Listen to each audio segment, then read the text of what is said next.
नमस्कार, सुर्खियां अखबार के देख रहे हैं आप और आपके साथ मैं हूं सुरभि तिवारी। नमस्कार। हर रोज की तरह सुबह 8 बजे हम हाजिर होते हैं सुर्खियां अखबार की लेकर। आपके साथ मैं दीपिका सिंह। चले करेंगे खबरों की शुरुआत। आर्थिक सुधारों को नायक रहे पूर्व पीएम मनमोहन सिंह हमारे बीच नहीं रहे। तमाम अखबारों ने इस खबर को जगह दी है। तो फिलहाल आपको बता दें, आर्थिक सुधारों के नायक हैं पूर्व प्रधानमंत्री मनमोहन सिंह हमारे बीच नहीं रहे। और देखिए, तमाम अखबारों ने अलग अलग तरीके से इस बड़ी खबर को अपने अखबार में जगह दी है। लंबी समय से बीमारी से वो त्रस्त थे। एम्स में उनका इलाज चल रहा था और आपको बता दें, इसकी आधिकारिक पुष्टि भी हुई है। देखिए, इस खबर को दैनिक जागरण सहित तमाम अखबारों ने जगह दी है। आर्थिक सुधारों के पूर्व प्रधानमंत्री मनमोहन सिंह नहीं रहे। 92 वर्ष की उम्र में एम्स में अंतिम सांस ली, बीमार थे। कांग्रेस ने अपने तमाम जो कार्यक्रम है उसे रद्द कर दिया है। तो देश में आर्थिक सुधारों के नायक माने जाने वाले पूर्व प्रधानमंत्री डॉक्टर मनमोहन सिंह का गुरुवार रात निधन हुआ। लंबे वक्त से बीमार चल रहे थे। 2004 से लेकर 2014 तक की हम बात करते हैं, देश के वे प्रधानमंत्री रहे थे। 92 वर्षीय मनमोहन सिंह की तबीयत बिगड़ने के बाद एम्स के आपातकालीन विभाग में उनको भर्ती करा दिया गया था। शाम 8:06 पर उन्हें एम्स लाया गया, जहां उन्होंने अंतिम सांस ली। उनके परिवार में पत्नी गुरु शरण कौर और 3 बेटियां हैं। पीएम नरेंद्र मोदी ने भी मनमोहन सिंह के निधन पर शोक जाहिर किया। पीएम के साथ अपनी कई तस्वीरें एक्स पर पोस्ट करते हुए मोदी ने लिखा कि भारत के अपने सबसे प्रतिष्ठित नेताओं में से एक डॉक्टर मनमोहन सिंह आज हमारे बीच में नहीं रहे हैं। इसका हम शोक मना रहे हैं। साधारण पृष्ठभूमि से उठकर वह एक प्रतिष्ठित अर्थशास्त्री बने, ये उनकी खूबी थी। उन्होंने वित्त मंत्री सहित विभिन्न सरकारी पदों पर काम किया। वर्षों तक हमारी आर्थिक नीति पर गहरी छाप छोड़ी है। संसद में उनके हस्तक्षेप भी व्यवहारिक ही थे। पीएम के रूप में उन्होंने लोगों को बेहतर बनाने के लिए व्यापक प्रयास किए। मनमोहन सिंह एम्स में भर्ती होने की सूचना पर कांग्रेस संसदीय दल की अध्यक्षा सोनिया गांधी, पार्टी सांसद प्रियंका गांधी वाड्रा उन्हें देखने पहुंची। स्वास्थ्य मंत्री जेपी नड्डा, कांग्रेस के नेता एम्स पहुंचे। देखिए, आपको बता दें कि मनमोहन सिंह को उनके अच्छे व्यवहार और एक बेहतरीन इकोनॉमिस्ट के तौर पर हमेशा से याद किया जाएगा। तो बिल्कुल देखिए, डॉक्टर मनमोहन सिंह का जिक्र जब भी आता है तो उस काल को याद किया जाता है जिस वक्त भारत जिस तरह जब आज़ाद हुआ था और उसके बाद से भारत को किस तरह अर्थव्यवस्था में मजबूती लाई जा सके, उसके लिए पूरी तरह सहयोग दिया था मनमोहन सिंह ने। और वो वक्त जब उन्होंने ये कहा था कि मुझे उम्मीद है कि इतिहास मेरा मूल्यांकन करते समय ज़्यादा उदार होगा, और वाकई आज जब उनका जिक्र होता है तो फिर कई बड़ी बातों का जिक्र होता है। क्योंकि आपको वो भी समय याद होगा जब एक बार ओबामा ने भी ये कहा था कि जब डॉक्टर मनमोहन सिंह बोलते हैं तो पूरी दुनिया सुनती है। यहाँ तक डॉक्टर मनमोहन सिंह ने हमेशा से कुर्सी को बड़ा माना लेकिन खुद को छोटा माना, यानी कि आम लोगों की तरह ही अपने आप को वो लोगों के बीच में पेश करते रहे। हालांकि इसी वजह से दैनिक भास्कर ने हेडलाइन दी है, बेहद खूबसूरत हेडलाइन है, देश का मन मौन है। अब देखिए, जिस वक्त वो प्रोफेसर के तौर पर भी रहे तो उस वक्त भी उन्होंने आर्थिक सुधारों के लिए किस तरीके से काम किया। जब प्रधानमंत्री बनकर के आए तो उसे किस तरीके से लागू किया गया, एक कानून का रूप दिया गया। जून 1991 के दौरान उदारीकरण यानी लाइसेंस राज खत्म किया गया। और डॉक्टर मनमोहन सिंह का एक बड़ा योगदान इस दौरान माना जाता है। भारतीय बाजार खोल दिए गए थे। जून 2005 में सूचना का हक जनता को, यानी सभी सरकारी सूचनाएं जनता तक पहुंच पाए, इसका हक भी डॉक्टर मनमोहन सिंह के कारण मिल पाया था। और सितंबर 2005 में ही मनरेगा की व्यवस्था भी डॉक्टर मनमोहन सिंह के कारण ही सफलतापूर्वक आगे बढ़ पाई थी। 2009 में आधार और आरटीआई का यानी एक पहचान पत्र और शिक्षा का अधिकार दिया था। मार्च 2006 में न्यूक्लियर डील यानी अमेरिकी करार परमाणु शक्ति के रूप में मान्यता भी हासिल करने के लिए डॉक्टर मनमोहन सिंह का नाम लिया जाता है। तो कई ऐसी बड़ी उपलब्धियां हैं जो कि डॉक्टर मनमोहन सिंह के नाम रही है।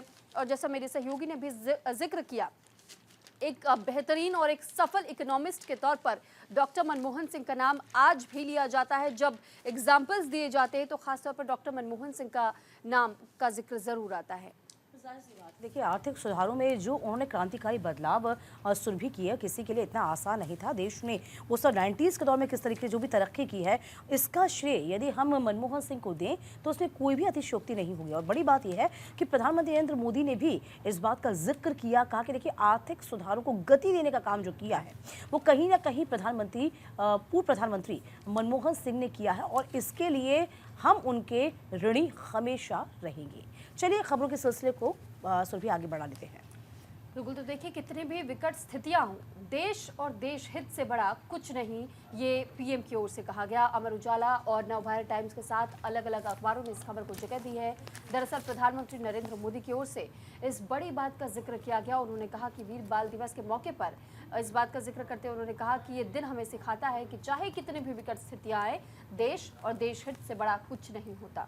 और जाहिर सी बात है, और देखिए किस तरीके से जो साहिबजादा हैं उनको याद किया गया और उनके बारे में तमाम बातें भी साझा की हैं। कितनी भी विकट स्थितियां हो, देश और देश हित से बड़ा कुछ नहीं होता। और देखिए पीएम ने कहा बदलती दुनिया की उम्मीदों को ज़रूरत के लिए युवाओं को तैयार करना होगा। तो फिलहाल देखिए वीर बाल दिवस के तौर पर कल का दिन मनाया जाता है, यानी कि 25 तारीख के बाद 26 तारीख के दिन वीर बाल दिवस कार्यक्रम का मनाया जाता है, जिसमें आपको भी याद होगा कि जोरावर जो कि हमारे शहादत जिन्होंने दी थी और उनके भाई जो थे उन्होंने किस तरीके से, फतेह सिंह जी, उन्होंने किस तरीके से एक छोटी उम्र में सिर्फ इसीलिए मुसलमानों के आगे घुटने नहीं टेके थे। उन्होंने कहा था कि हम अपने धर्म के साथ किसी तरह का कोई समझौता नहीं करेंगे। उन्हीं को याद करने का ये दिवस होता है। और इसमें प्रधानमंत्री मोदी ने कहा कि ये युग जो है मशीनों से आगे लर्निंग की दिशा में बढ़ चुका है। सामान्य सॉफ्टवेयर की जगह कृत्रिम मेधा AI का इस्तेमाल बढ़ रहा है। हर क्षेत्र में चुनौतियां और बदलाव हो रहे हैं और नई उभरती प्रौद्योगिकी में कौशल प्रदान करने के लिए युवाओं को भविष्योन्मुखी बनाना होगा, क्योंकि तेजी से जो दुनिया बदल रही है उसमें आपकी भूमिका और सक्रिय हो और ज़्यादा प्रोमिनेंट हो, इसके लिए ये बहुत ज़रूरी है। इसमें आपको बता दें कि आपसे तमाम अपेक्षाएं हैं, क्योंकि आप देश के भविष्य हैं। इसके अलावा पीएम मोदी ने ये भी कहा, देखिए आप समझिए वीर बाल दिवस के महत्व को समझिए, उन साहबजादों को समझिए, उनके जीवन चरित्र को समझिए, तो आप यकीन करेंगे कि कितनी भी विकट परिस्थितियां हों लेकिन देश और देश हित से बड़ा कुछ नहीं होता है। ये मैसेज जो है पीएम मोदी ने कन्वे किया। कहा कि देश के लिए जीने वाला हर बच्चा, हर युवा वीर बालक है। पीएम ने कहा तेजी से हो रहे बदलती चुनौतियों के हिसाब से खुद को ढालने के लिए देश ने पहले से तैयारियां शुरू कर दी है। शिक्षा को आधुनिक कलेवर का ढांचा देना हुआ, खुला आसमान बनाना हुआ। देखिए आप नई नई तकनीक को सीखिए, नई नई तकनीक के बारे में जानिए, क्योंकि देश के आप भविष्य हैं। और ये बड़ी बात है कि प्रधानमंत्री मोदी ने उन उपहारों को, उन पुरस्कारों को वितरित किया जो कि हम के देखते हैं अक्सर कि 26 जनवरी के दिन उनको गणतंत्र दिवस के अवसर पर बांटे जाते हैं। लेकिन अब ये पैटर्न चेंज किया गया है और वीर बाल दिवस के दिन तमाम जो हमारे होनहार हैं उनको पुरस्कार जो है वो वितरित किया गया पीएम की ओर से।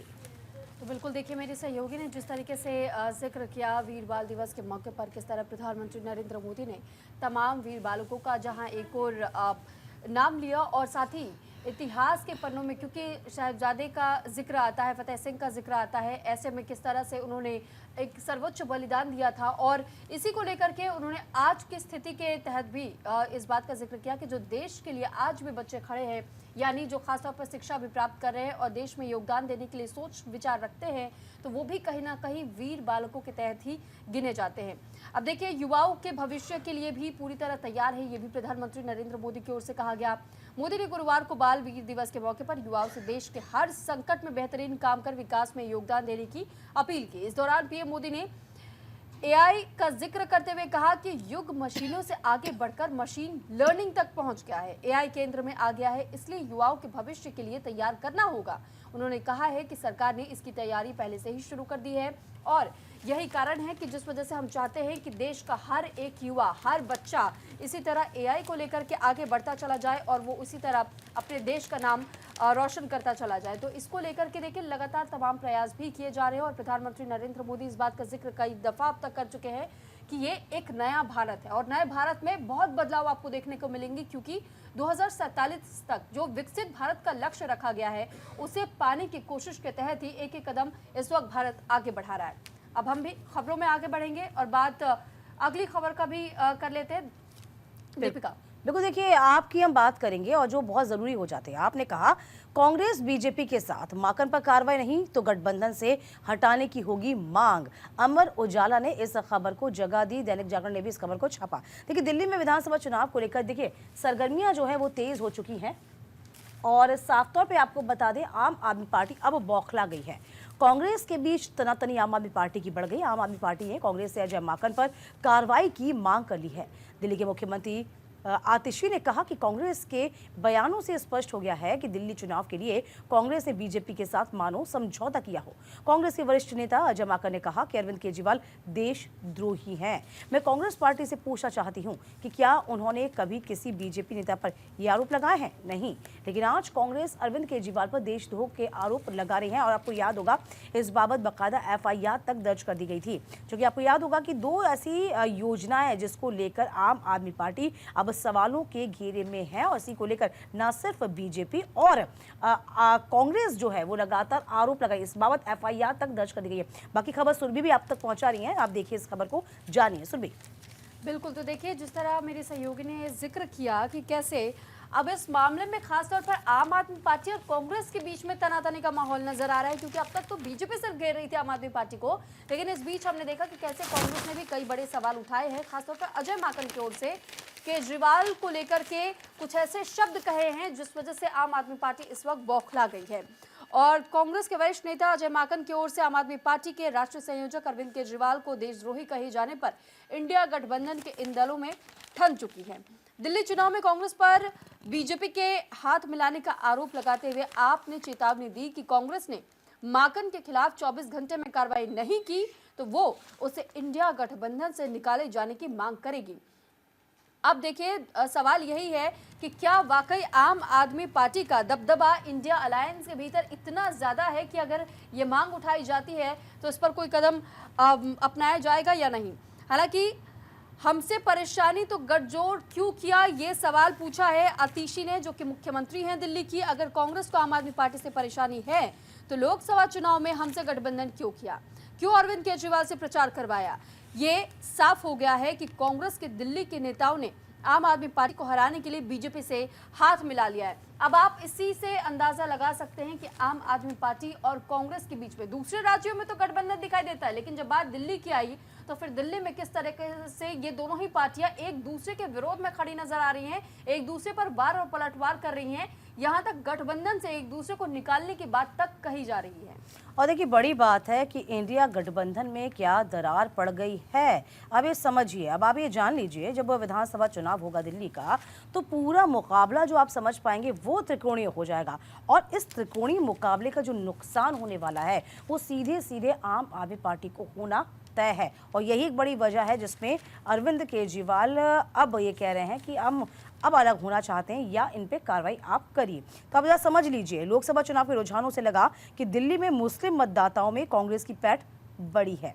ठीक है, ये आपको 8 सीटों पर नुकसान पहुंचा सकते हैं। पॉइंट आप देखिए जरा, क्योंकि राजनीतिक फायदे के बिना कुछ नहीं होता है, चाहे वो कांग्रेस हो, चाहे वो बीजेपी हो, चाहे आम आदमी पार्टी हो। आम आदमी पार्टी इसीलिए थोड़ी सी बौखलाई हुई है। दूसरी पॉइंट, पूर्वांचली मतदाता जिसका जिक्र लगातार आम आदमी पार्टी कर रही है। पूर्वांचली मतदाता बहुल 12 सीटों पर भाजपा भारी है, और यही एक बड़ी वजह है जो आपने सुना होगा हाल ही के दिनों में अरविंद केजरीवाल कह रहे हैं कि आप पूर्वांचलियों को रोहिंग्या बता रहे हैं और हमें नुकसान पहुंचाने की कवायद कर रहे हैं। तो ये एक दूसरा सिनेरियो खड़ा हो गया है।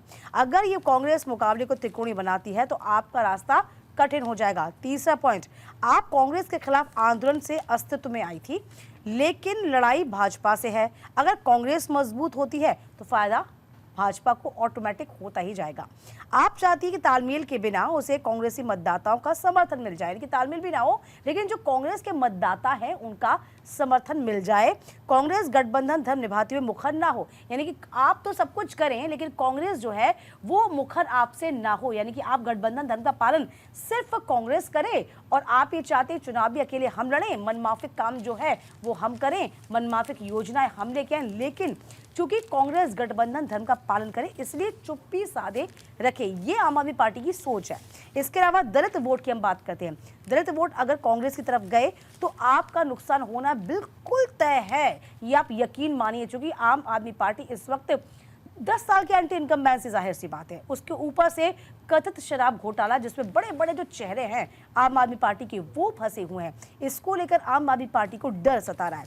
इधर आपको बता दें कि बिहार में कांग्रेस के सामने भी अमूमन यही चुनौतियां होती है कि तमाम बड़ी वजह भी मैंने आपको गिना दी कि आखिरकार आम आदमी पार्टी कांग्रेस से क्या चाह रही है। ये चाह रही है कि देखिए गठबंधन धर्म, आप ILDI गठबंधन का जिक्र कर रहे हैं ना, ठीक है, INDA गठबंधन आप रखिए, लेकिन दिल्ली में जब चुनाव होगा तो चुनाव अकेले हम लड़ेंगे, ये पहली बात थी। दूसरी बात, आप यहाँ पर गठबंधन धर्म का पालन करेंगे।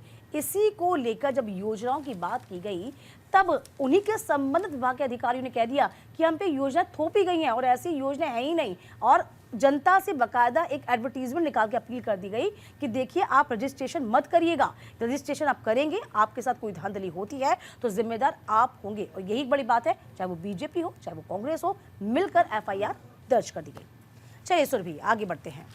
तो बिल्कुल देखिए, अब खबरों में आगे बढ़ते हुए इस खबर का भी जिक्र कर लेते हैं कि सम्मान योजना के खिलाफ बीजेपी के महिला मोर्चा ने प्रोटेस्ट किया है। अमर उजाला के साथ नवभारत टाइम्स, दैनिक भास्कर ने भी इस खबर को जगह दी है। और ये जो तस्वीर इस वक्त आप देख रहे हैं, दरअसल ये तस्वीर है महिला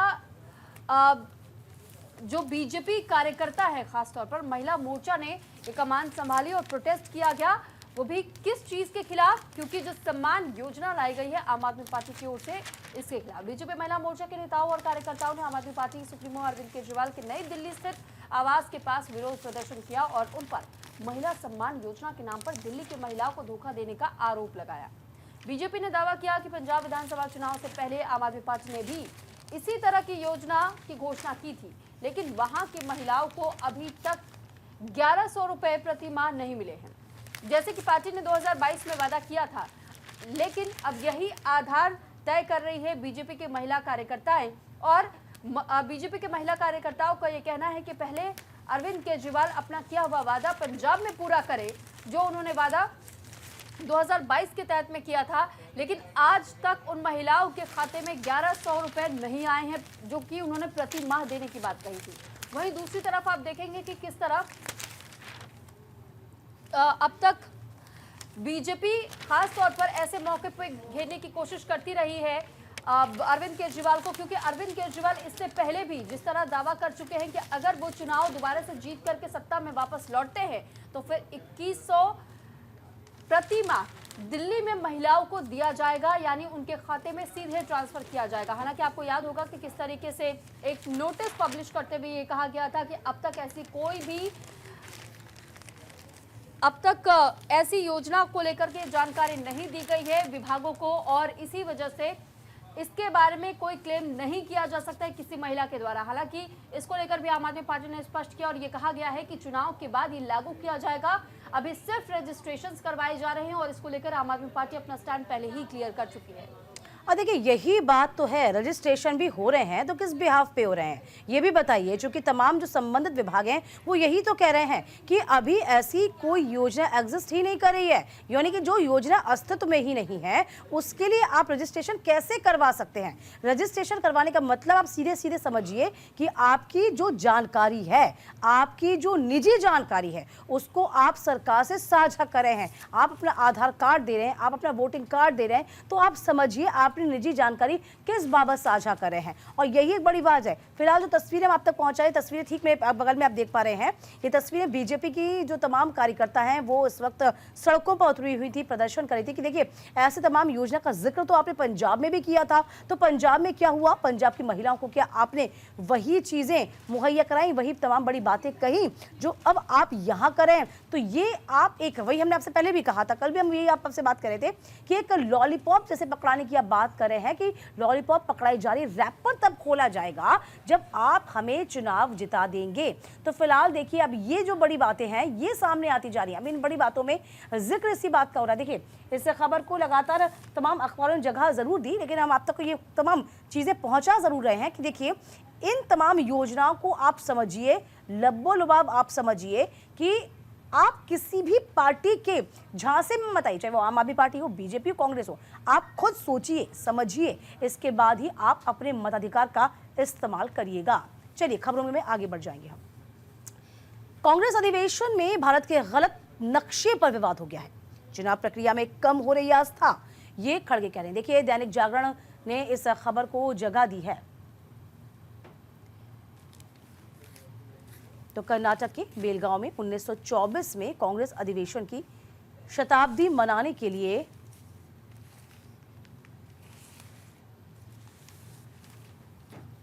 कांग्रेस के द्वारा लगाए गए पोस्टर्स पर भारत के मानचित्र को कथित रूप से गलत तरीके से प्रदर्शित करने को लेकर विवाद खड़ा हुआ। बीजेपी ने इसे कांग्रेस की वोट बैंक की राजनीति करार दिया। कर्नाटक में सत्तारूढ़ कांग्रेस ने शताब्दी समारोह के जश्न के तहत पूरे बेलगावी शहर में पोस्टर लगा दिए, जिसमें पोस्टर पर प्रदर्शित भारत के मानचित्र में पीओके और अक्साई चीन को नहीं दिखाया गया। तो फिलहाल देखिए दैनिक जागरण का ये अखबार है और इस अखबार में इस खबर को जगह दी गई है। कांग्रेस अधिवेशन में भारत के गलत नक्शे को लेकर के विवाद हुआ है और आखिर ये पूरा मामला क्या है, एक बार हम आपको इस खबर को पढ़ करके बता देते हैं दरअसल क्यों इस मामले को उठाया गया है। बताया जा रहा है कि नक्शे से पीओके और अक्साई चीन गायब होने का आरोप लगाया गया है। बीजेपी ने देश विरोधी शक्तियों से गठजोड़ बताया है इसे। और कर्नाटक के बेलगावी में कांग्रेस कार्य समिति की बैठक में महात्मा गांधी की फोटो के साथ भारत का गलत नक्शा लगाने पर बीजेपी भड़क उठी। देश के नक्शे से पाकिस्तान के कब्जे वाले गुलाम कश्मीर स्थित गिलगित और अक्साई चीन को हटाए जाने को लेकर बीजेपी ने निंदनीय इसे करार दिया। बीजेपी के राष्ट्रीय प्रवक्ता और सांसद सुधांशु त्रिवेदी की ओर से कहा गया कि इससे भारत को खंडित करने के सपने देखने वाली शक्तियों के साथ कांग्रेस के गठजोड़ की सच्चाई पूरी तरह उजागर हो गई है। सुधांशु ने यह भी कहा कि देश के नक्शे से छेड़छाड़ कर कांग्रेस का रिकॉर्ड बेहद पुराना रहा है। राहुल गांधी, शशि थरूर और कांग्रेस के कई संगठनों ने पहले भी भारत के नक्शे से पीओके और अक्साई चीन को हटाने का पाप किया है। ये केवल मानचित्र का विषय नहीं है। कांग्रेस ने सीएए के समय भी उन लोगों का समर्थन किया था जिन्होंने चिकन नेक काटकर पूर्वोत्तर भारत को अलग करने की बात की थी। जिन लोगों को चिकन नेक के बारे में जानकारी नहीं है तो ये आपकी जानकारी के लिए बता दें कि जो सियाचिन को जोड़ने का काम करता है, जिस गलियारे को कहा जाता है चिकन नेक यानी कि NH1, और उसे ही चिकन नेक बताया जाता है, जो कि करगिल से होते हुए ये रास्ता जाता है। और ऐसे में ये जानकारी हम आपको दे दें कि अब तक जिस तरह हमने देखा है कि कांग्रेस को लेकर बीजेपी ने कहा कि ये पहला मामला नहीं था, इससे पहले भी कांग्रेस ऐसा काम कर चुकी है नक्शे से अक्साई चीन के हिस्से को, जो कि चीन के कब्जे वाला क्षेत्र है, और पीओके यानी कि पाकिस्तान ऑक्यूपाइड कश्मीर का जो हिस्सा है, तो उसे अलग थलग करके दिखाने के आरोप सुधांशु त्रिवेदी ने लगाए कांग्रेस पर। और ये कहा गया है कि ये उस मानसिकता को उजागर करता है कि कांग्रेस देश को खंडित करना चाहती है। अब देखते हैं जो आरोप लगाया गया है सुरभि कांग्रेस बीजेपी की ओर से, कांग्रेस इस पर क्या जवाब देती है। क्योंकि अक्सर चीन के बारे में यही कहा जाता है, चीन अपनी विस्तारवादी नीति को लेकर कुख्यात है और चीन ने कई दफ़ा तमाम 37 जो हाल ही में देखा था आपने कुछ वक्त पहले ही 37 ऐसे क्षेत्र थे जिन्होंने अपने मैप में शामिल करके दिखाया, तब बहुत बवाल भी हुआ था। हालांकि अभी कांग्रेस की ओर से गलती हुई है, कांग्रेस किस तरीके से इस पे जवाब देगी ये देखने वाली बात होगी। फिलहाल वक्त एक छोटे से ब्रेक का, कहीं मत जाएगा, हम फौरन लौटेंगे।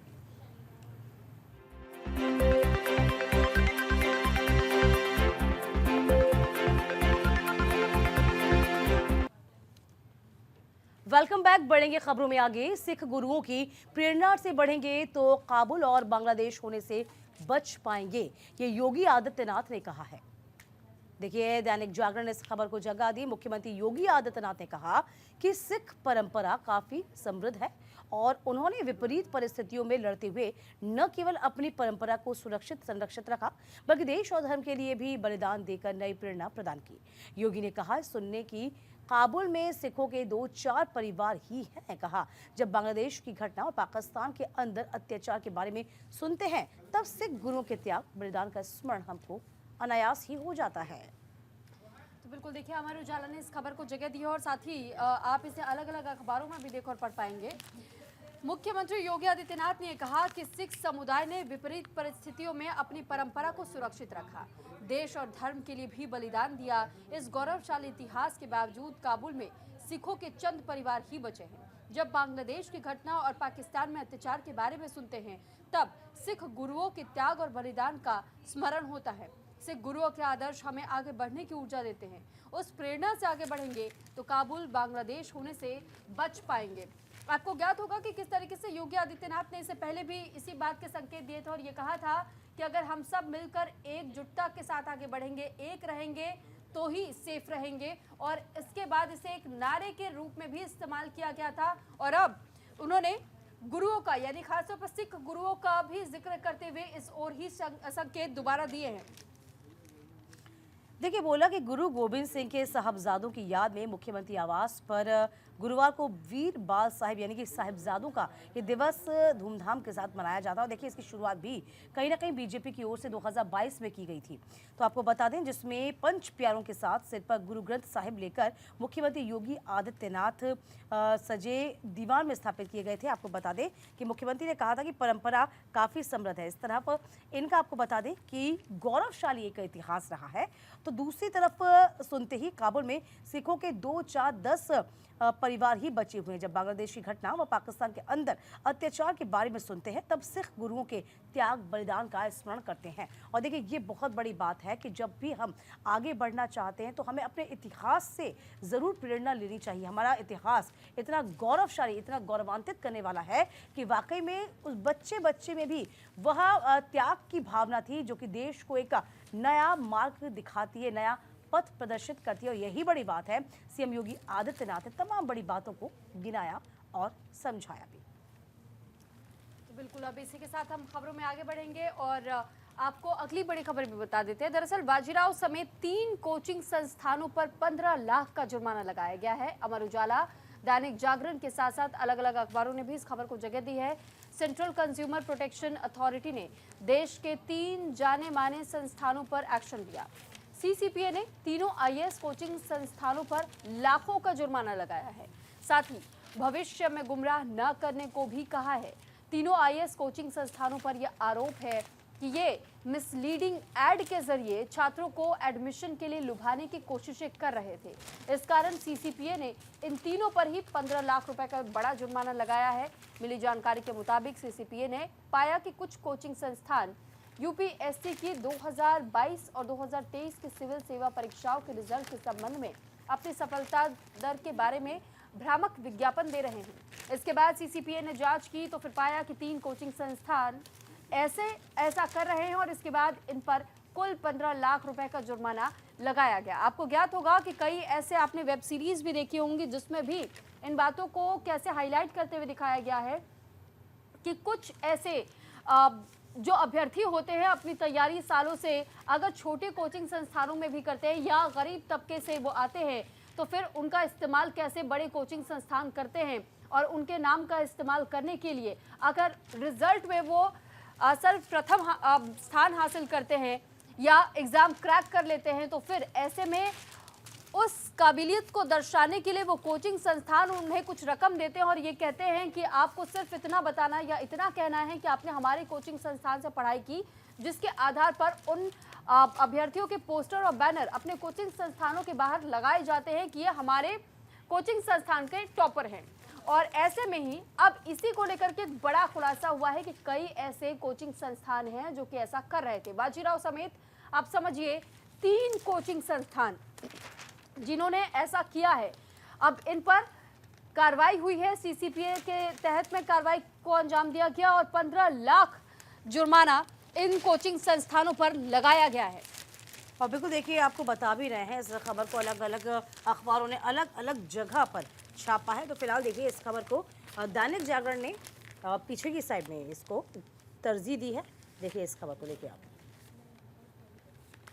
तो फिलहाल इसके बारे में सुरभि आपको बता ही रही थी कि भ्रामक विज्ञापन के 3 कोचिंग संस्थानों पर जुर्माना, यानी कि भ्रामक प्रचार ऐसा फैलाया जा रहा है कि आप हमारे कोचिंग संस्थानों में आइए और आपको जो जॉब है वो सुनिश्चित तरीके से मिलेगी। और देखिए, अलग अलग तरीके से इस खबर को हम दिखा भी रहे हैं, आप तक पहुंचा रहे हैं। तो भ्रामक विज्ञापन के जरिए छात्रों को लुभाने वाले कोचिंग संस्थानों के केंद्रीय उपभोक्ता संरक्षण प्राधिकरण यानी कि सीसीपीए ने बड़ी कार्रवाई की है। सीसीपीए ने सिविल सेवा परीक्षा में अपने सफलता दर के बारे में भ्रामक जानकारी साझा की और इस बाबत तीनों कोचिंग संस्थानों पर आपको बता दें लगभग 15 लाख का जुर्माना लगाया गया है। तो फिलहाल एक आधिकारिक बयान में तमाम बड़ी बातें कही गई। बयान में कहा गया कि संघ लोक सेवा आयोग की 2022 और 2023 की सिविल सेवा जो परीक्षाएं होती हैं उसमें परिणामों के संबंध में भ्रामक दावा किया गया है, जिसमें आपको बता दें कि बाजीराव एंड रेड्डी इंस्टीट्यूट है स्टडीज IQ IAS पर 7-7 लाख का जुर्माना लगाया गया है, जबकि SIS पर 1 लाख का जुर्माना लगाया गया। सीसीपीए ने पाया कि संस्थानों ने छिपाया कि उनके अधिकांश सफल उम्मीदवारों ने केवल साक्षात्कार मार्गदर्शन कार्यक्रमों में दाखिला लिया था। इनके अन्य पाठ्यक्रमों की प्रभावशीलता के बारे में भ्रामक धारणा पैदा की गई है। यानी कि तमाम कोचिंग संस्थानों का जो मकड़ जाल आप देख पाते हैं, उनकी कोशिश यही होती है कि अभिभावक स्टूडेंट्स आके उसमें फंस जाए। और जाहिर सी बात है, जो दिखाते हैं वो बिकता है। एडवर्टीजमेंट इस तरीके से दे दिए जाते हैं कि कहीं ना कहीं ऐसा लगता है कि हाँ, इसी कोचिंग संस्थान से निकलकर इनका आईएएस पीसीएस में दाखिला हो गया या आईएएस पीसीएस बन गए। हालांकि इन तमाम इंस्टीट्यूट ने ये नहीं बताया कि हाँ दाखिला हुआ, इंटरव्यूज दिए गए थे लेकिन सिर्फ साक्षात्कार तक, लेकिन उन्होंने उस पूरे एग्जाम को क्रैक नहीं किया था। और यही बात बड़ी बात है कि जुर्माना लगाया गया। और इस बीच ये खबर आपके लिए बहुत खास है। खबर आपके लिए सीधे सीधे खास इसलिए हो जाती है कि तमाम भ्रामक जो प्रचार होते हैं ना, आप उनसे बचिए, आप उनको समझिए, देखिए, भालिए, क्योंकि ये आपकी गाढ़ी कमाई है, ये आपका पैसा है। इन संस्थानों में, इन इंस्टीट्यूटों में ऐसा बेजा न जाए। चलिए आगे बढ़ जाएंगे खबरों में। सोमनाथ से संभल तक इतिहास की सच्चाई जानने की लड़ाई है। देखिए, द ऑर्गेनाइजर में ये लगातार आपको बता दें कि तमाम अखबारों ने इस खबर को जगह दी। राष्ट्रीय स्वयंसेवक संघ प्रमुख मोहन भागवत के मंदिर मस्जिद विवाद पर नहीं उठाने के बयान के बाद से संघ से जुड़ी जो पत्रिका है ऑर्गेनाइजर में संभल से सोमनाथ तक ऐतिहासिक सत्य को जानने, सत्यागत न्याय को तलाशने की लड़ाई शीर्षक से संपादकीय प्रकाशित किया गया है। इस लेख में कांग्रेस पर कई आरोप लगाए गए हैं, साथ ही मौजूदा विवादों को दूर करने पर जोर दिया गया। संपादकीय में लिखा गया कि इन दिनों डॉक्टर BR आम्बेडकर के अपमान को लेकर जो शोर है वो जारी है। ऐतिहासिक साक्ष्यों से बिल्कुल स्पष्ट है कि कांग्रेस ने संविधान मसौदा समिति के साथ कैसा व्यवहार किया। वहीं दूसरी ओर उत्तर प्रदेश के संभल में ताज़ा घटनाक्रम में जनता के दिल को छू लिया। उत्तर प्रदेश के ऐतिहासिक शहर में श्री हरिहर मंदिर, जिसे जामा मस्जिद का रूप दिया गया है, पे सर्वेक्षण को लेकर दायर याचिका के बाद से शुरू हुए विवाद के बाद से लोगों को और समुदायों के बीच संवैधानिक अधिकारों को लेकर नई बहस शुरू हुई है। हमें इस बहस को छद्म धर्मनिरपेक्षता के चश्मे से हिंदू मुस्लिम तक सीमित नहीं रखना चाहिए, बल्कि समाज के सभी वर्गों को शामिल करते हुए सच्चे इतिहास पर आधारित सभ्यतागत न्याय की खोज पर और एक विवेकपूर्ण और समावेशी बहस करने की जरूरत है। तो फिलहाल आपको बता दें, इस खबर को अलग अलग जगह से अलग अलग तरीके से छापा गया है। तो फिलहाल ऑर्गेनाइजर में इस बात का जिक्र साफ तौर पर किया गया है। बिल्कुल, देखिए दैनिक भास्कर में भी इस खबर को जगह दी गई है। बिल्कुल फ्रंट पेज पर आप इस खबर को देख और पढ़ पाएंगे। और ये हेडलाइन आप देखिए, संघ की मैगजीन कह रही है, यानी जिसका नाम द ऑर्गेनाइजर है, उसमें यह कहा गया है कि सोमनाथ से संभल तक का सच जानना जरूरी है। तो फिलहाल इतिहास के बारे में सच छिपाया गया है, ये कहा गया है। दरअसल संपादकीय में यह कहा गया कि डॉक्टर अंबेडकर का अपमान किसने किया, इसे लेकर कुलहाल के बीच रिकॉर्ड बताते हैं कि कांग्रेस ने उनसे कैसा व्यवहार किया।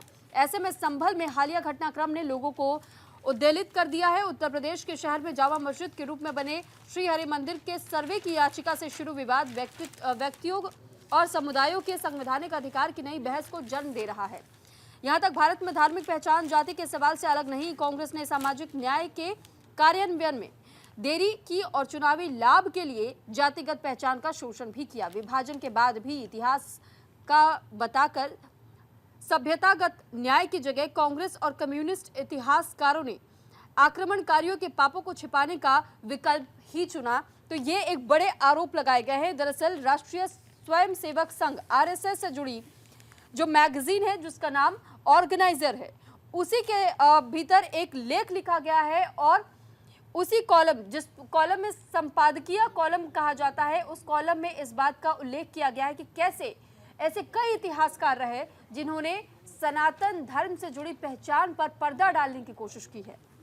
देखिए, एक बहुत चीज़ दिलचस्प आपको चीज़ नज़र आएगी। ऑर्गेनाइजर ने ये बोल दिया है कि सोमनाथ से संभल तक इतिहास की सच्चाई को जाने लड़ाई।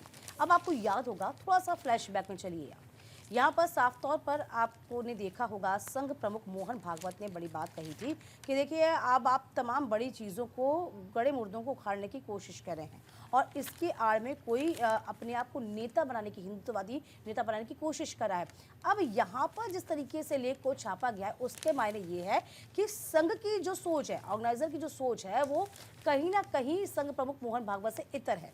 ये यहाँ पर साफ तौर पर बताया गया। आप देखिए, साधु संतों के बाद अब आरएसएस की विचारधारा से प्रभावित है ऑर्गेनाइजर को रास नहीं आई, मोहन भागवत की दलील। दूसरी बात, मंदिर मस्जिद विवाद फिर से सामने आने के बीच मोहन भागवत ने कहा था हर दिन नया मामला न उठाएं, और इस बात का उन्होंने उदाहरण दिया था कि देखिए अयोध्या का मामला, अयोध्या का मंदिर का मसला अलग है, लेकिन हर रोज नया विवाद नहीं उठाइए। यहाँ पर ऑर्गेनाइजर ने छापा और संपादकीय में एक लेख जो छपा उसमें कहा गया कि आप सोमनाथ से लेकर संभल तक का इतिहास जानिए, और ये बहुत ज़रूरी हो जाता है कि आप एज अ हिंदू आपको ये तमाम चीज़ें जाननी चाहिए, ये ऑर्गेनाइजर ने कहा। तो अब समझिए, साधु संतों के बाद अब आरएसएस की विचारधारा की ये पत्रिका है। इसमें साफ तौर पे कहा कि मंदिर मस्जिद विवाद को लेकर संघ प्रमुख मोहन भागवत की दलील जो है वो उनको रास नहीं आई। पत्रिका के ताजा अंक में कहा गया कि सोमनाथ से संभल तक और उसके आगे के इतिहास की सच्चाई आपको जाननी चाहिए, क्योंकि ये आपकी ऐतिहासिक धरोहर है। चलिए आगे बढ़ते हैं सुरभि। तो बिल्कुल देखिए, ईश्वर अल्लाह तेरो नाम भजन पर विवाद छिड़ चुका है। गायिका को मंच पर ही माफी तक मांगनी पड़ गई, और ये खबर आप अमर उजाला के साथ अलग अखबारों में भी आप देख और पढ़ पाएंगे। फिलहाल ये जानकारी आपको दे दें कि किस तरह बिहार में नया विवाद छिड़ गया है। पटना के बापू सभागार में पूर्व प्रधानमंत्री अटल बिहारी वाजपेयी की 100वीं जयंती मनाई जा रही थी। इसमें भोजपुरी गायिका देवी ने ईश्वर अल्लाह तेरो नाम भजन गाया। कार्यक्रम में बैठे लोगों ने इस पर हंगामा कर दिया। इस मामले को लेकर के बिहार के पूर्व सीएम लालू यादव ने बीजेपी पर हमला बोला। उन्होंने बीजेपी को महिला विरोधी करार दिया। साथ ही उन्होंने सवाल किया कि ये संघी सीता माता सहित महिलाओं का अपमान क्यों करते हैं। लालू यादव ने अपने पोस्ट में कहा कि संघियों और बीजेपी को जय सिया राम, जय सीताराम के नाम और नारे से शुरू ही नफरत है, क्योंकि उसमें माता सीता का जयकारा है। ये लोग शुरू से ही महिला विरोधी हैं और जय श्री राम के नारे के साथ आधी आबादी महिलाओं का भी अपमान करते आए हैं। देखिए, इस खबर को यहाँ जगह दी गई है। हम इस खबर को थोड़ा सा और डिटेल में आप तक पहुँचा देते हैं, जिससे आप खबर का लबोलुबाब समझ पाएंगे। पटना स्थित बापू सभागार में बुधवार को बापू के प्रिय भजन ईश्वर अल्लाह तेरो नाम सबको सन्मति दे भगवान, यही पूरा भजन था, जिसकी पूरी लाइन है ये। लोक गायिका देवी को विरोध का सामना करना पड़ गया। भारत रत्न मदन मोहन मालवीय की जयंती के अवसर पर भारत रत्न के अलंकृत पूर्व प्रधानमंत्री अटल बिहारी वाजपेयी के जन्म शताब्दी वर्ष के अवसर पर मैं अटल रहूंगा कार्यक्रम में देवी को इस भजन पर माफी मांगनी पड़ी और मांग मामले में पटाक्षेप करना पड़ा। कार्यक्रम का आयोजन राष्ट्र कवि रामधारी सिंह दिनकर न्यास के द्वारा किया गया था। अच्छा, इस बीच आपको बता दें, देवी ने लोकप्रिय बापू के लोकप्रिय भजन ईश्वर अल्लाह तेरो नाम गाना शुरू किया तो सभागार में कुछ लोगों ने इसका प्रतिरोध कर दिया। कहा कि इस गाने की पंक्तियां नहीं हैं। इसी को लेकर वे अपनी बातें रख रही थी, पर शोरगुल इसको सुनने के लिए तैयार ही नहीं था। इस बीच देवी ने भारत माता की जय और अटल बिहारी वाजपेयी अमर रहे के नारे लगाना शुरू किए। लोगों ने सभागार में जय श्री राम के नारे लगाए, यानी कि देवी वहां से कुछ और नारे लगा रही थी और सभागार में कुछ और नारे लग रहे थे। अब आप देखिए, उन्होंने भारतीय संस्कृति में वसुधैव कुटुंबकम का भी उल्लेख किया। कहा कि हिंदू ही हैं जो सभी को स्वयं में समाहित करते हैं। भजन से किसी की भावना आहत हुई हो तो मैं माफ़ी मांगती हूँ। हालांकि इस पूरी बात ने और तूल पकड़ा। तूल पकड़ते पकड़ते लालू प्रसाद यादव ने भी महात्मा गांधी के प्रिय भजन ईश्वर अल्लाह तेरो नाम पर कड़ी आलोचना की। गुरुवार को अपने एक्स हैंडल पर लिखा, संघियों भाजपाइयों को जय सियाराम के नाम और नारे से शुरू होने ही नफरत क्यों होती है, क्योंकि उन्हें माता सीता का जयकारा है। तो फिलहाल तमाम बड़ी बातें सामने आई और इससे पूरे मसले को लेकर अब गहमा गहमी का माहौल बनना शुरू हो गया। तो बिल्कुल, अब इसी के साथ हम खबरों में आगे बढ़ेंगे और बात गुरुग्राम से जुड़ी एक खबर की करेंगे। दरअसल गुरुग्राम में रेडियो जॉकी सिमरन ने खुदकुशी कर ली है। कमरे से नहीं मिला कोई suicide note. Amar Ujala, Navbharat times के साथ अलग अलग अखबारों में आप इस खबर को देख और पढ़ पाएंगे। तो फिलहाल देखिए, हम आपको वो कटिंग भी दिखा रहे हैं। मशहूर आरजे और सोशल मीडिया इन्फ्लुएंसर सिमरन सिंह गुरुग्राम के फ्लैट में फंदा लगाकर उन्होंने सुसाइड कर लिया है। 26 वर्षीय सिमरन का शव बुधवार रात कमरे में पंखे से लटका मिला। सिमरन मूल रूप से जम्मू कश्मीर जिले के डिग्याना मोहल्ले की रहने वाली थी। 2 साल से गुरुग्राम के सेक्टर 47 में किराए के फ्लैट में रहती थी। पुलिस के अनुसार बुधवार रात 10 बजे सेक्टर 47 से कुछ लोगों ने कंट्रोल रूम में एक युवती के फंदा लगाने की सूचना दी। पुलिस मौके पर पहुंची, शव को फंदे से उतारकर जांच की गई। युवती की पहचान 26 वर्षीय सिमरन के रूप में की गई। तो बिल्कुल देखिए, ये जानकारी आपको दे दी, दैनिक भास्कर ने इस खबर को छापा है। और मशहूर रेडियो जॉकी, यानी जिसे आम तौर पर लोग आरजे के तौर पर जानते हैं, सिमरन ने गुरुवार को फंदा लगा करके आत्महत्या कर ली। मूल रूप से जम्मू निवासी सिमरन फिलहाल गुरुग्राम के सेक्टर 47 में एक दोस्त के साथ रहा करती थी। उनके दोस्त ने पुलिस को घटना की जानकारी दी। पोस्टमार्टम के बाद शव परिजनों को सौंप दिया गया। सदर थाना प्रभारी सुनील ने इस बात की जानकारी दी कि पुलिस को कुंडी अंदर से लगी मिली थी। सिमरन रेडियो मिर्ची में भी काम कर चुकी थी, वहां से नौकरी छोड़ दी थी उन्होंने और फिलहाल फ्रीलांसिंग किया करती थी। सोशल मीडिया प्लेटफॉर्म पर उसके लाखों फॉलोअर्स भी थे। इंस्टाग्राम पर उसके 6.82 लाख फॉलोअर्स थे। सिमरन का आखिरी पोस्ट हो रहा अब वायरल।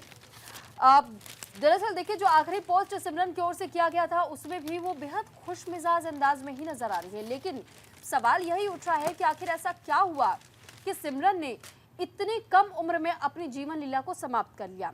दरअसल बताया जा रहा है कि वीडियो में सिमरन पंजाबी भाषा में कहती है कि तू सोना लगता है पर कहती नहीं, तेरी बातों पर भी खूब हंसी आती है लेकिन जानकर हंसती नहीं, मेरे पास चांस मारने की जरूरत नहीं। ये अंतिम पोस्ट जो खूब वायरल हो रहा है सिमरन का, और अब इसी वजह से कहा जा रहा है कि क्या इनके निजी जीवन में किसी बात को लेकर के वो तकलीफों से गुजर रही थी, जो दो चार हो रही थी, क्योंकि कुछ ऐसे भी उनके दोस्त हैं और जो उनके खास मित्र बताए जा रहे हैं, उनकी ओर से भी कहा जा रहा है कि कुछ समय से ऐसा अनुभव हो रहा था जैसे वो डिप्रेशन का शिकार हो रही हो। हालांकि अभी भी कई परतें खुलनी बाकी है और देखना यही है कि जब ऑफिशियल स्टेटमेंट आता है पुलिस की ओर से तो फिर उसमें किस बात का उजागर होता है। और ये बहुत बड़ी बात है सुरभि, और ये बड़ी बात इसलिए भी डिप्रेशन का जिक्र किया जाता है और बहुत कम उम्र में अपनी जीवन को समाप्त करना वाकई में ये एक बहुत डेयरिंग वाला काम होता है, लेकिन इसकी हम तारीफ नहीं कर सकते। ये बहुत हिम्मत का काम ज़रूर हो सकता है, लेकिन आप ये समझिए कि वो व्यक्ति जो ऊपर से बहुत खुश नज़र आ रहा है, चाहे वो आपका दोस्त या कोई भी हो, आपको लग रहा है कि बहुत हंसी खुशी का माहौल है, बहुत सादा जीवन और बहुत स्टाइलिश जीवन भी यदि वो जी रहा है, उसके मन में अंदर क्या चल रहा है वो जानना ज़रूरी है। देखिए, आप ये समझिए, आप ये जानिए कि डिप्रेशन एक ऐसी चीज़ होती है जिसमें आप बाहर से बहुत अच्छा सबको समझ में आता है, लेकिन उस पर्टिकुलर व्यक्ति के मन में क्या चल रहा है वो नहीं समझ पाते। इसका बहुत सिंपल सा उदाहरण यही होता है, या सिंपल सा उपचार यही है कि आप लोगों से बात करिए। आपको कुछ समस्या है तो प्रियजनों से अपनी बात को साझा करिए। कम्युनिकेशन जो होता है वो आप इतना स्ट्रॉन्ग रखिए कि लोग आपकी बातें समझ सकें, सुन सकें। और यदि आपको भी आपके दोस्त हों, चिर परिचित हों, यदि आपको ऐसा लगता है कि उनको कुछ तकलीफ है तो देखिए आप उनके पास बैठिए, कुछ वक्त बिताइए। हो सकता है वो अपनी मन की बात आपसे कहें और इस तरीके का कोई भी कदम ना उठाएं जो कि वाकई में आपके लिए नुकसानदायक तो है, समाज के नुकसानदायक है, आपके परिवार के लिए भी नुकसानदायक होता है। चलिए आगे बढ़ जाते हैं। किसानों का 30 को पंजाब बंद रहेगा। अब देखिए, किसानों ने एक बार फिर से डेडलाइन दे दी है। 30 दिसंबर को वापस से पंजाब बंद का ऐलान कर दिया। बस ट्रेनें रोकेंगे, डल्लेवाल की स्थिति और बिगड़ गई है। संयुक्त किसान मोर्चा ने राष्ट्रपति से मिलने के लिए वक्त मांगा। दैनिक भास्कर ने इस खबर को जगह दी है।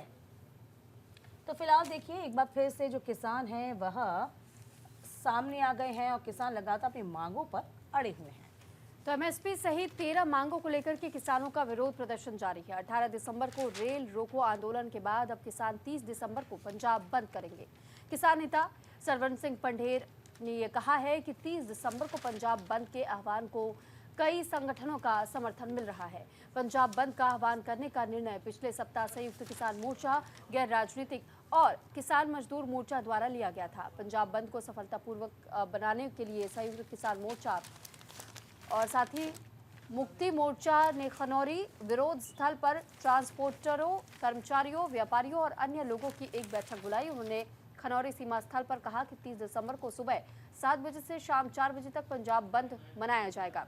पंढेर ने इस बात की भी जानकारी दी कि 30 दिसंबर को पूर्ण बंद किया जाएगा पंजाब, यानी कि किसी भी तरीके से पंजाब को चलने देने की अनुमति नहीं देना चाहते हैं किसान। और किसानों की ये नाराजगी और उनका ये कहना है कि जिस तरीके से अब तक हमारे कई नेता शहीद होते जा रहे हैं, कई अपने इस वक्त जीवन की लड़ाई लड़ रहे हैं, क्योंकि कुछ ऐसे नेता भी हैं जो कि अनशन लेकर के बैठे हैं, अनशन पर बैठे हुए हैं, लेकिन अभी भी एमएसपी और 13 मांगों को लेकर के जो कि सरकार उनकी आवाज को नहीं सुन रही है, इसी को लेकर के इस वक्त भी किसान बेहद नाराज बताए जा रहे हैं। और इस बार आपने ये सुना कि कैसे पंजाब के एक नेता की ओर से ये कहा गया है कि हम इस बात को लेकर के आज भी प्रदर्शन कर रहे हैं, कल भी प्रदर्शन करते रहेंगे, तब तक प्रदर्शन चलेगा जब तक कि हमारी बात को या हमारी आवाज को सरकारें सुन ना लेती है। दीपिका, जाहिर सी बात है, देखिए ऐसा खबर को जगह दी है, दैनिक भास्कर ने फ्रंट पेज पर इस खबर को छापा है। मैं चाहूँगी कि ये खबर दिखाई भी जाए, क्योंकि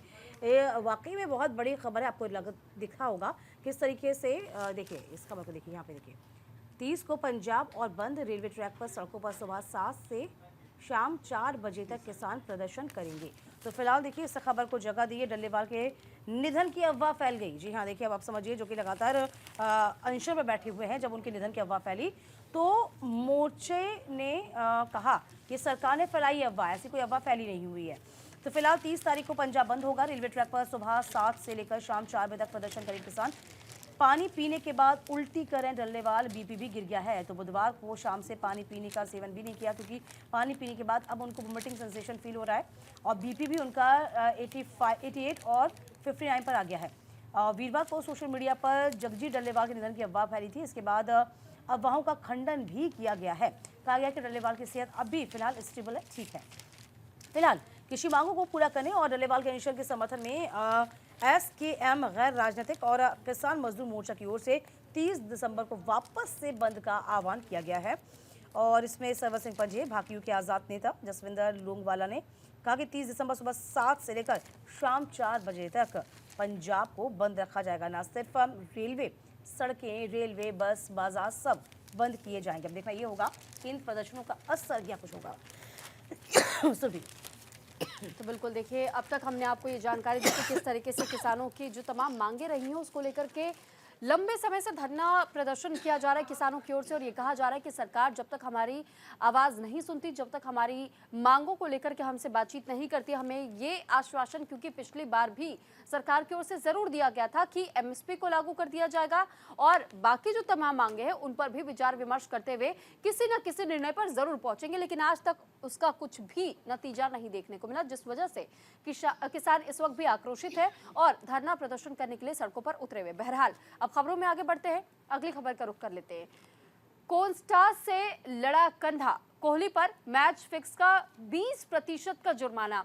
नवभारत टाइम्स के साथ अमर उजाला ने इस खबर को जगह दी है और फिलहाल ये खबर हम आपको बता दें कि विराट कोहली को लेकर के ये कहा गया है। विराट कोहली पर इंटरनेशनल क्रिकेट काउंसिल ने तगड़ा एक्शन ले लिया है। मेलबर्न क्रिकेट काउंटी में सैम कॉन्स्टार्स को कंधा मारने के लिए उन पर मैच फीस का 20% जुर्माना लगा दिया गया है। ये एक डिमेरिट अंक दिया गया है। ये वाकया बॉक्सिंग डे टेस्ट के पहले दिन 26 दिसंबर को हुआ। किकबाज की रिपोर्ट की बात की जानकारी सामने आई, यानी कि इस फैसले के चलते विराट कोहली निलंबन से बच गए हैं। कोहली पर आईसीसी ने करीब 5 घंटों में ही एक्शन ले लिया, जिसमें फैंस चकित हो गए हैं। देखिए, फिलहाल ये बताया जा रहा है कि 19 साल 85 दिन के आयु में पदार्पण करने वाले कास्टस दूसरे सबसे युवा ऑस्ट्रेलियाई बल्लेबाज है। उनसे पहले 1993 में यान क्रेग ने 17 वर्ष 239 दिन की आयु में ऑस्ट्रेलिया के लिए पदार्पण किया था। हालांकि अब इस पूरे मामले को लेकर के आईपीएल के बाद से भारत और ऑस्ट्रेलिया खिलाड़ियों के बीच मैदान में गर्मा गर्मी कम ही देखने को मिलती थी, लेकिन बॉर्डर अब गावस्कर ट्रॉफी में गुरुवार को माहौल एक बार फिर से गर्मा गया। पहले मोहम्मद सिराज और सैम कॉन्स्टेंस आपस में भिड़ते नजर आए, फिर बाद में विराट कोहली और सैम के कंधे आपस में टकरा गए, जिसको पूरी तरीके से उचित नहीं ठहराया जा रहा है क्रिकेट जगत में। विराट सिराज से ये बोलते हुए भी नजर आए कि वो और खास तौर पे बात ये भी है कि देखिए, वो हंस के बात नहीं करना है इनसे, ये विराट कोहली ने सिराज से कहा। ऐसा बताया जा रहा है कि ये एक वीडियो में भी कैप्चर हुआ है, जिसको लेकर के आपत्ति जाहिर की गई है। यहां तक सिराज के चौथे टेस्ट के पहले दिन 10वें ओवर की चौथी गेंद फेंकने के बाद भारतीय तेज गेंदबाज सिराज इस मैच से पदार्पण कर रहे थे। 19 वर्षीय कास्टर्स की तरफ बढ़े और सिराज ने ओपनर को घूरा। दोनों के बीच में गर्मागर्मी तकरार देखने को मिली। हालांकि कास्टर्स के चेहरे के भाव में कोई बदलाव नहीं आया। विराट को ही भारत का सर्वश्रेष्ठ क्रिकेटर मानने वाले इस युवा ने अगले ही गेंद पर अपने आप का आउटसाइड लेग स्टंप की तरफ रूम बनाते हुए जब स्क्वायर ड्राइव पर चौका मारा और उसके बाद जो कंधा लगा, तो इसके बाद हमने देखा कि किस तरीके से वो तस्वीर बदली और उसके बाद कई बड़े आरोप भी लगाए गए, जिसके बाद से जुर्माना तक 20% का लगा दिया गया विराट कोहली पर। इसी के साथ सुर्खियां अखबार में इतना ही। नमस्कार। नमस्कार।